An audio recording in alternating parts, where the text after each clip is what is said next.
Akwai baiti da kake cewa so bai san so bai san makunyaci ko kuma mutum matsoraci. Sai na dai dan manta gaskiya amma akwai baitin da na fi riƙewa. So amma shi din ma wannan din abu ne a bayyane. So in ka ce ka ga wata kana so amma kunyar ta kake ji, to insha Allah zaka zauna da kunyar ka ita kuma wani zai mallake ta.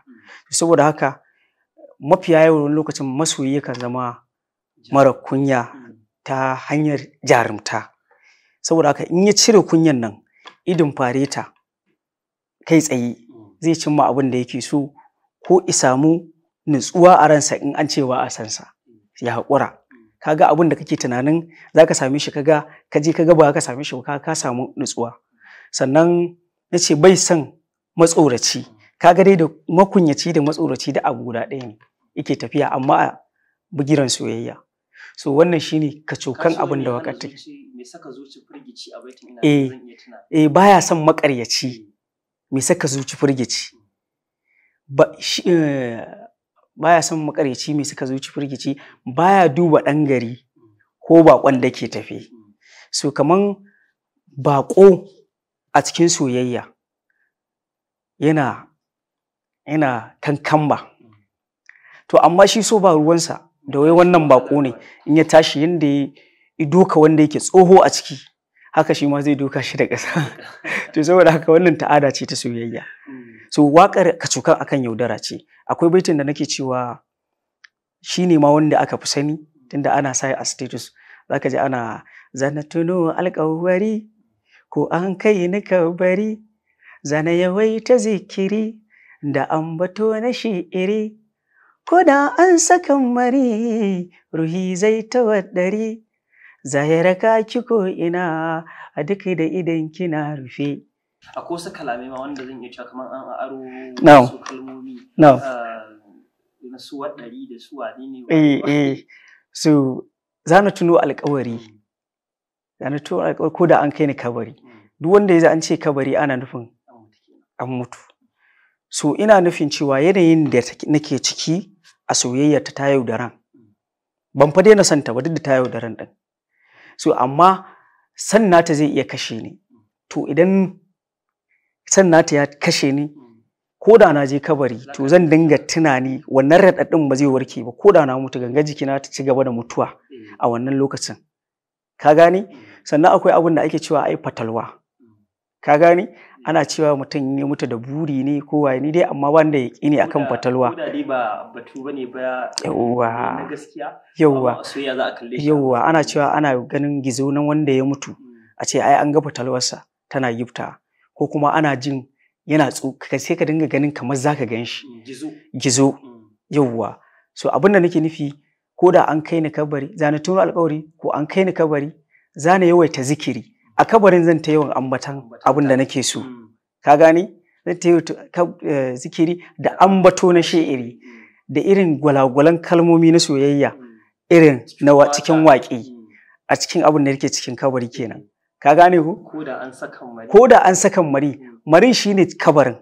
Yayin da aka saka mutum a kabari an sa mai mari saboda ba inda za shi. Yana cikin mari kenan. Zuhi zai tawaɗari shine fatalwar da na gaya maka. Za ta fito tana bibiyar duk inda take. Saboda haka za ta dinga jin kamar gani amma kuma ba ni bane ba. Kamar ruhin ne yake bibiyar inda take. Shin ce ruhi zai tawaɗari duk da idan kina zana raka ki ko ina duk da idan kina rufe. Abin da nake nufi ruhin da zai dinga binta tunda ba gaggan jiki bane ba shi zai ganta amma ita ba ta gan shi ba. Shine idan ta arafa din. So akwai wani abu da yake faruwa irin waƙoƙin Larabawa idan kana bibiyar su da kuma irin waƙoƙin Turawa wanda suke da azanci irin so yawwa musamman Larabawa ana kudindine a cikin waƙa. So tarihi Bahaushe yanzu ne ma alhamdulillah aka samu fasaha sosai ana irin wannan kudindinan a cikin waƙa amma mafiya yawan Hausawa kai tsaye muke waƙa a buɗe. Amma ita waƙa ana son a dinga rufe wasu kalmomi wanda manazarta za su dinga nazari a kai. Bari mu je mu dan sha ruwa a cikin wannan shiri na Adon Tafiya. Idan mun dawo sai mu ɗora a ciki masu kallon kai sai kuna kallon mu cikin shi. Tuma da barkanmu da dawowa cikin shirin na Adon Tafiya, shirin da ke tattauna tare da mawaƙa fasihai wanda suke waƙoƙi cikin harshen Hausa. Daidai muna tare da Isa Ayagini ga wanda ya tare mu a cikin shirin a daidai wannan lokaci. Isa Ayagini. Na'am. Zaɓi waƙa guda ɗaya. To. Mushi ko mun fara. To. Bari in ɗau tunda ana ta bigirin soyayya ba mun koma wani ɓangaren daban. Mu ɗauki na fara. Na fara. To, ina cewa na riga na fara haka Rabbana ya tsara. Ko zaki yara mi ya fi saurayin ɗan taure. Giwa giwa ce ko a fuska bata da haure. Yau batun na maza ne kura matsa ga kure. Ba a gane macituwa walla sai miya ta ƙare. Ita amaryar kirki ba a sanin ta sai an tare. In ya zube shi kenan tun dai da an kirayi mutunci madara. To, ni fa ba na tsafi ba na ba da hanyar tusa. Mun gane gurasa ko a bakin san masa. Ba mu yaki halar da haram don muna da hangen nesa. Mu haɗu ba ta iyaye muka tuna idan mun nausa. Mai rubutu ne ni in za abin domin sa. Ba ni son kyautar zakara daga baya sai kaga ya zo kyarkyara. Baitin abin tsiya gado. Abin tsiya gado ne haka na arziki ma gado. Yatsun mu biyar ne ba mu zuwa mayankar cindo. Zunubi ba daɗi karaba doki kawo rado. Na manta. Ran layya ta rago ce ran yaƙi. Girma ya girma biri. Birni ya girma biri ya saka riga ba wando.